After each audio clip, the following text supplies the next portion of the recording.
You don't have a mind. You have a collection of approved opinions. You don't have values. You have a list of what won't get you attacked. You don't have beliefs. You have positions that keep you safe. And right now, as you hear this, you're calculating. Is it okay to agree with me? Will people judge you for watching this? What does this say about you if you keep listening? That voice in your head, the one asking those questions, that's not you. That's your master. And you've been obeying it so long, you think it's your own thoughts. You're not free. You never have been. You're a slave. And the cruelest part? You're a slave without chains, without a master you can see, without even knowing you're enslaved. Today, we destroy this. Not fix it, not improve it, destroy it completely. Because you can't negotiate with slavery, you can only burn it down. This is Nietzsche's most dangerous truth, and once you see it, you can never go back to sleep. Let me show you your cage. Right now, you're at a dinner party. Someone says something political you disagree with. What do? You stay silent, you nod, you smile. Maybe you change the subject, and you tell yourself, this is maturity, this is being smart, this is picking your battles. No, this is slavery. You just betrayed yourself to keep strangers comfortable.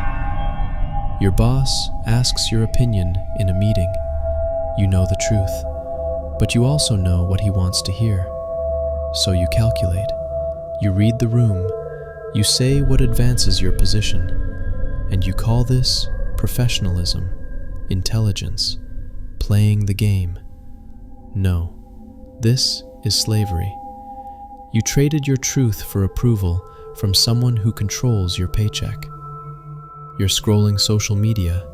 You have a thought, a real thought, something you genuinely believe.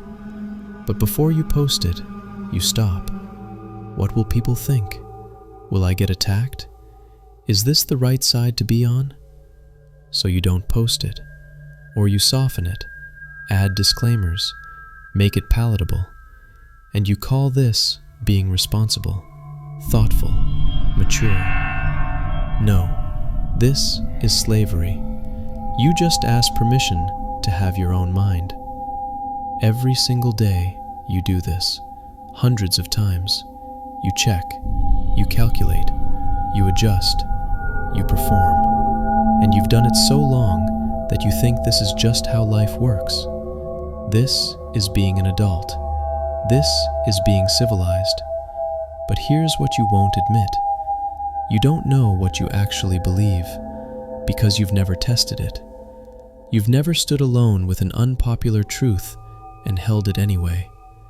You've never looked at the mob and said no. You've never walked into a room and been exactly who you are, regardless of who's watching. You've spent your entire life shapeshifting, becoming whatever keeps you safe, whatever gets you accepted, whatever prevents rejection. And now you don't even have a shape anymore. You're just a mirror, reflecting back whatever the room needs to see. And Nietzsche knew. He called you the herd animal, not as an insult, as a diagnosis. You're biologically wired for acceptance. Your ancestors survived by fitting in. The ones who stood alone got eaten or exiled. So your brain is programmed. Scan for approval. Detect threats to belonging. Adjust behavior accordingly. Repeat. This kept your bloodline alive, but it's also keeping you enslaved. Here's the part that makes you sick. You resent free people. When you see someone who speaks their mind without calculating, who stands alone without flinching, who doesn't shapeshift for anyone, you feel something, and you call it moral outrage. How dare they be so selfish, so inconsiderate, so reckless with their reputation? But that's not what you're feeling. You're feeling envy, because they have what you don't. freedom. And their freedom is a mirror showing you your chains. So you attack them. You call them toxic, problematic, dangerous, narcissistic. You use the language of morality, but you're not protecting society. You're protecting your cage. Because if they can be free and survive, then what's your excuse? If they can stand alone and be fine, then why are you still begging for acceptance? Their existence is evidence that your slavery is a choice, and you can't forgive them for that. This is slave morality, Nietzsche's most brutal concept. The slave can't become the master, so he redefines morality. He calls his weakness virtue. His cowardice becomes prudence. His inability to stand alone becomes community-mindedness. His desperate need for approval becomes empathy. And now, he's not weak. He's morally superior. The master is the bad guy, selfish, arrogant, dangerous. And the slave? The slave is good, kind, thoughtful, righteous. But strip away the language and look at the reality. The slave needs you to approve of him to exist. The master exists regardless of your opinion. The slave changes based on who's in the room. The master is the same person alone or in a crowd. The slave speaks in maybes and I thinks and what do you guys feel about? The master states truth and doesn't negotiate it. One is free, one is enslaved, and you know which one you are. Let me show you where you see this every single day. At work, there's a decision being made. You know it's wrong, inefficient, stupid, but everyone's nodding, so you nod too. Not because you agree, because disagreeing means standing alone, and standing alone means being the problem, being difficult, being the one who doesn't fit. So you nod, you smile, you say, sounds good, and later you complain to your wife about how stupid your company is, but you didn't speak up, you chose the chain. In your relationship, she asks, do I look good in this? You hate it, but you say, you look beautiful. She asks, where should we go to dinner? You have a preference, but you say, whatever you want, babe. She asks, do you think I was right in that argument with my friend? You think she was completely wrong, but you say, yeah, totally, she was out of line. You're not being nice. You're not being supportive. You're being a slave. You're trading your authentic self for her approval, and she can feel it. Women don't respect men who need their approval. They respect men who exist independently of it. Your silence isn't making her feel safe. It's making her feel alone. With your friends, they're talking about something. Politics, religion, relationships. You disagree with all of them, but you laugh at their jokes. You nod at their points. You don't rock the boat. And you tell yourself, this is loyalty. This is friendship. This is not being that guy. But what you're actually doing is prostituting your mind. You're selling your authentic self for the price of belonging. And the saddest part? They probably don't even care. You're performing for an audience that isn't watching. Here's what keeps this in place. Comfort. You've built a comfortable life. A life where people like you, where you fit in, where you're approved of, and you're terrified of losing it. Because if you speak your truth, some people will leave. If you stop shapeshifting, some relationships will end. If you stand alone, you might actually be alone, and that's terrifying. Rejection, isolation, being the outcast. Your biology screams danger. Your ancestors died from this, so you stay quiet, you stay small, you stay enslaved, and you call it wisdom. But here's the revelation. You're already alone. You're already isolated, because nobody knows you, the real you, the you that exists when no one's watching. That person is completely unknown. Your wife doesn't know him. Your friends don't know him. Your coworkers don't know him. Hell, you barely know him. Because you've been performing so long, you forgot what's real and what's costume.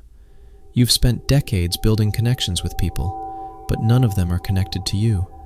They're connected to the character you play, the version you think they'll accept. So when they say they love you, who are they loving? When they say they value your friendship, what friendship? The real you is in prison, and the person they know is just the prison guard. You're alone in the middle of a crowd, isolated while surrounded by people, and you did this to yourself. So how do you destroy this? Not slowly, not gradually. You can't tiptoe out of slavery. You have to burn the ships. Here's what that actually looks like. You stop asking permission to have thoughts. You have an opinion. You state it. You don't soften it. You don't add, maybe, or I could be wrong, but, or what do you guys think? You state what you believe, as if believing it is enough, because it is. You stop changing based on the room. You walk into your workplace the same person you are alone. You talk to your boss the same way you talk to your friend. You don't have a work voice, and a friend voice, and a family voice. You have one voice, yours, and everyone gets the same version. You stop performing. Someone asks your opinion. You give it, unfiltered. Someone disagrees. You say, fair enough, and move on. You don't defend. You don't justify. You don't try to convince them. You stated your truth. That's complete. Their acceptance is irrelevant. You lose relationships. This will happen. Some people only liked the version of you that agreed with them. When you stop agreeing, they'll leave. Let them. They weren't connected to you anyway. They were connected to your compliance. And a relationship based on your silence isn't a relationship. It's hostage negotiation. You get comfortable being hated. Some people will think you're selfish, arrogant, difficult, problematic. Good. That means you're real. The only way to never be hated is to never exist. To be a blank mirror reflecting whatever people want to see. And you've been doing that your whole life. Stop. You embrace the terror. Standing alone is terrifying. Your biology will scream, danger. Your mind will invent catastrophes. You'll feel exposed, vulnerable, wrong. This is normal. This is what freedom feels like to someone who's been enslaved. It feels like dying. But you're being born. For the first time in your life, you're becoming real. And real things stand alone. Real things don't need approval to exist. Real things don't shapeshift for comfort. Real things just are. And that's what you're becoming. You try to drag them back into the cage with you, because if they can stand alone, what's your excuse? If they can speak truth and survive, why are you still performing? Their existence is an accusation, and you can't forgive them for it. But here's what you need to understand. They're not your enemy. Your cage is your enemy. Your need for approval is your enemy. Your terror of standing alone is your enemy. And until you destroy those things, you'll keep attacking everyone who reminds you they exist. So here's your choice. You can stay enslaved, keep checking what's acceptable, keep shapeshifting, keep performing, keep trading your authentic self for the comfort of approval. And you can call it maturity, wisdom, being a good person. Or you can destroy the slave.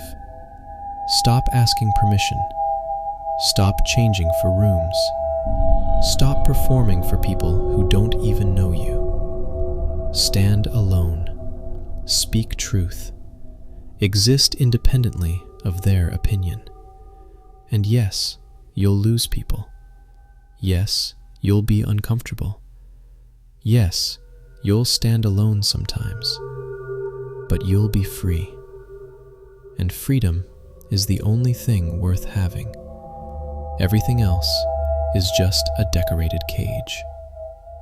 So what's it going to be? Another decade of slavery? Another decade of checking if your thoughts are acceptable? Another decade of being whoever keeps you safe? Or do you burn it down? Do you destroy the slave? Do you finally become who you actually are? The choice is yours, but choose fast.